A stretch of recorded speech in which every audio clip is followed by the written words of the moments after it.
今天懒妹儿要跟你分享红油肚丝的做法。先往猪肚碗内加盐，用手反复的抓洗，把猪肚的正反两面都搓揉抓洗一下。猪肉贵的时候买一个猪肚可是需要花费50多块钱的，现在只要20多块钱哦。倒入白醋和高度的白酒，继续搓揉抓制。我们可以静置15分钟左右，这样的话是能够减少猪肚的腥味，软化污垢和粘液的。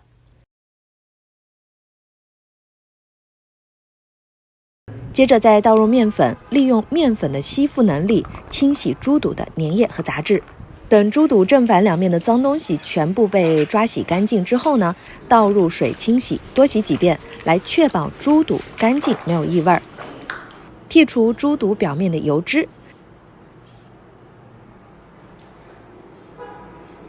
将猪肚下锅，放入葱段和姜丝，接着倒入一点高度的白酒，随后倒水煮猪肚。煮到猪肚能够用筷子扎透，就捞出煮好的猪肚，把猪肚切成丝状。大葱洗干净，切成葱段，再切成丝儿。碗内放入葱丝，再放入肚丝，抓拌均匀了。取一个小碗，放入蒜末，加一点小葱末，加1勺的牛肉酱和小半勺的花椒面，随后就倒入2勺量的红油，搅拌均匀。淋入一点热油，给它爆香一下。往碗中加1勺蚝油，3勺生抽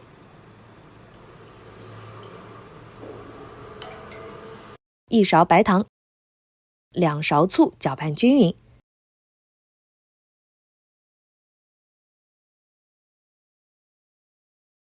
把调好的酱汁倒入肚丝碗中，翻拌均匀。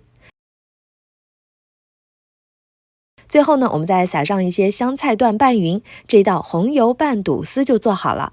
吃起来呢，可以说是非常的爽口，红亮亮的红油看着就让我们食欲大增，真的非常适合夏天吃哦。